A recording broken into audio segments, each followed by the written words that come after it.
Hello అండి, అందరికీ నమస్తే. నా పేరు అనిల్ కేతా. జనగలం ప్రేక్షకులకు స్వాగతం.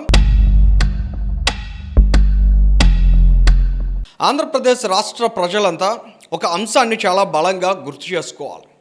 2019-24 మధ్యకాలంలో జగన్మోహన్ రెడ్డి ప్రభుత్వాన్ని, ఆయన పరిపాలనను ఎందుకని విమర్శించారు?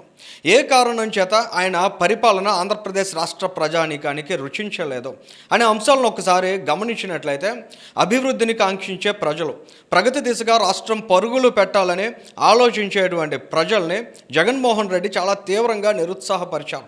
ఆ రోజుల్లో ఆయన సంక్షేమం పేరుతో ఆంధ్రప్రదేశ్ రాష్ట్రాన్ని అప్పుల ఊబిలోకి నెట్టడాన్ని ఏమాత్రం ఈ రాష్ట్ర ప్రజానీకం, మెజారిటీ శాతం ప్రజానీకం యాక్సెప్ట్ చేయలేకపోయారు. దాని కారణంగా, దాని ఫలితంగానే ఆయన చాలా ఘోరాతి ఘోరమైనటువంటి ఓటమిని చవిచూశారు. కూటమి ప్రభుత్వాన్ని అందలానికి ఎక్కించారు. 2024లో కూటమి ప్రభుత్వం అధికారంలోకి వచ్చిన తర్వాత ప్రధానంగా అభివృద్ధి అజెండాతో ముఖ్యమంత్రి చంద్రబాబు నాయుడు గారు ముందుకు వెళ్తున్నారు. ఆంధ్రప్రదేశ్ రాష్ట్రానికి పెద్ద ఎత్తున పెట్టుబడులను ఆకట్టుకోవాలి, ఇక్కడ పరిశ్రమలను నెలకొల్పాలి, తద్వారా ఉద్యోగ ఉపాధి అవకాశాలను కల్పించాలనేటువంటి ఏకైక లక్ష్యాన్ని ప్రధానంగా మన ఆంధ్రప్రదేశ్ రాష్ట్రంలో గమనిస్తున్నాం. ఆంధ్రప్రదేశ్ రాష్ట్రానికి బ్రాండ్ ఏపీని తిరిగి పునర్నిర్మించే దిశగా కూటమి ప్రభుత్వం అడుగులు వేస్తోంది. అందులో భాగంగానే అనేక ఆలోచనలు చాలా వ్యూహాత్మకంగా అమల్లో పెడుతున్నారు, ప్రణాళికాబద్ధంగా ముందుకు సాగుతున్నారు. నారా లోకేష్ గారు దీని మీద ప్రత్యేకంగా దృష్టి సారించారు. ఆంధ్రప్రదేశ్ రాష్ట్రానికి పెట్టుబడులను ఆకట్టుకోవడం, వాటిని గ్రౌండ్ అయ్యే వరకు కూడా వాటిని ఫాలో అప్ చేయడం, ఎక్కడ వారికి ఏ విధమైన ఇబ్బంది తలెత్తకుండా చూడడం, తద్వారా ఆంధ్రప్రదేశ్ రాష్ట్రం ఇన్వెస్టర్స్కి చాలా ఫ్రెండ్లీగా ఉంటుందనే ఇంప్రెషన్ని చాలా బలంగా ఎస్టాబ్లిష్ చేసే ప్రయత్నాన్ని నారా లోకేష్ గారు చేస్తున్నారు. నిన్న రాయలసీమ ప్రాంతంలో మనం చూసాం, క్యారియర్ ఏసీ పరిశ్రమ శంకుస్థాపన జరిగింది. ఆ సందర్భంగా క్యారియర్ ఇండియా ఎండి మాట్లాడినటువంటి మాటలు ఒకసారి మీరు గమనించండి. I look at Andhra Pradesh as the future of India. The kind of development that is going to happen, I do not see any other state that will have this development for the next foreseeable future. So we believe we are in the right state under the guidance and vision of the Naidu Garu also, and your leadership, Minister Sir. And I'll say this government of Andhra Pradesh is been very business friendly. They understand what business as organizations we need to have an ecosystem here. Feel honored that Carrier will be a part of the Swarna Andhra vision of 2047. We will make it for the state of Andhra Pradesh. మనమంతా చాలా స్పష్టంగా అర్థం చేసుకోవాల్సింది, ఆంధ్రప్రదేశ్ రాష్ట్రానికి పెద్ద ఎత్తున పరిశ్రమలు తరలి వస్తున్నాయి, లక్షల కోట్ల రూపాయల పెట్టుబడులు వస్తున్నాయంటే ఇదంతా సామాన్యంగా జరుగుతున్నటువంటి విషయం కాదు. దీని వెనుక చాలా బలమైనటువంటి వ్యూహంతో, స్ట్రాటజీతో కూటమి ప్రభుత్వం ముందుకు వెళ్తుంది. ఆంధ్రప్రదేశ్ రాష్ట్రంలో వ్యాపార అనుకూల వాతావరణాన్ని నెలకొల్పాలి, ఇన్వెస్టర్స్కి చాలా బలమైన కాన్ఫిడెన్స్ ఇవ్వాలనేది ఒక ప్రధానమైన అజెండాగా పెట్టుకున్నారు. అందులో భాగంగానే భారతదేశంలో డిమాండ్ ఉన్నటువంటి రంగాలను ఎంపిక చేసుకుంటున్నారు. విశాఖ నగరాన్ని ఒకసారి మనం ఎగ్జాంపుల్గా గమనించినట్లయితే, ఒక ఇండస్ట్రీని తీసుకురావడంతో పాటు ఆ ఇండస్ట్రీకి సపోర్టింగ్గా ఉండేటువంటి కాంపోనెంట్స్, రిక్వైర్మెంట్స్ ఏవైతే ఉంటాయో వాటికి అనుబంధ సంస్థలను కూడా ఆంధ్రప్రదేశ్ రాష్ట్రంలోనే నెలకొల్పాలనేటువంటి లక్ష్యంతో ఇవాళ కూటమి ప్రభుత్వం పనిచేస్తోంది. మన విశాఖ నగరంలో చూస్తున్నాం, డేటా సెంటర్స్కి సంబంధించి శంకుస్థాపనలు. ఇటీవలి కాలంలో గూగుల్ డేటా సెంటర్ శంకుస్థాపన జరిగింది.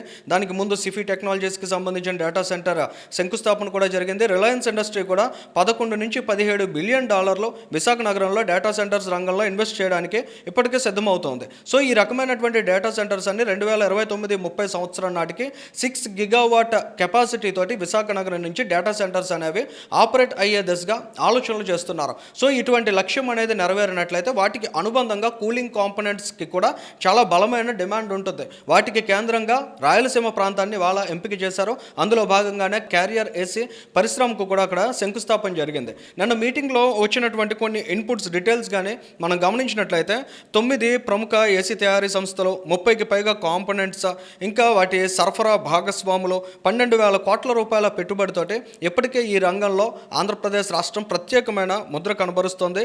2027 నాటికి భారతదేశంలో ఏసీ ఉత్పత్తిలో 60% ఏపీ నుంచే వస్తుందని నారా లోకేష్ గారు చాలా స్పష్టంగా చెప్పారు. 2028 నాటికి 80% ఇది చేరుకోవాలనే లక్ష్యాన్ని ఆయన నిర్దేశించారు. Data centre component manufacturing is the next pharma movement for India, and I believe we can beat the pharma ecosystem. From cooling homes to cooling data centers to enabling the AI revolution, we are building the backbone of next generation digital age. I believe that Visakhapatnam will be the AI hub, not just for India, but for the globe. And all of you here have a very important role to play with it. ఈ రకమైనటువంటి targets తోటి ఇవాళ ఆంధ్రప్రదేశ్ రాష్ట్రం అనేది ముందుకు వెళ్తోంది.